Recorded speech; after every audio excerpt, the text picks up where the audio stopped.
Cividale del Friuli si appresta a vivere per la 659esima volta della sua storia il rito della Messa dello Spadone, che risale al 1366, quando il patriarca Marquardo von Randeck entrò nella città ducale.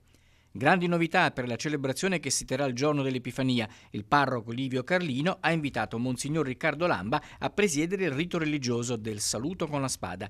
In segno di saluto a coloro i quali arrivano in chiesa, ed è un momento in cui veramente c'è una celebrazione, un'atmosfera molto attesa e molto sentita. Dopo la liturgia partirà la rievocazione storica con i figuranti in costumi d'epoca pronti a raccogliere il patriarca in Porta San Pietro e accompagnarlo fino alla piazza del Duomo, dove Marquardo riceverà gli onori del popolo. S'aggirano sui 300 figuranti più o meno, accompagnati ovviamente anche da animali, cavalli e quant'altro, e quindi un impegno non indifferente, un impegno anche di preparazione, perché sia per quanto riguarda la messa che per quanto riguarda la rievocazione, ovviamente tutte queste persone volontarie si impegnano nelle serate anche fredde per poter fare le prove. Tradizione e storia non solo a Cividale. A Gemona del Friuli domenica il corteo storico da piazza del Municipio al Duomo per la benedizione del gonfalone della città.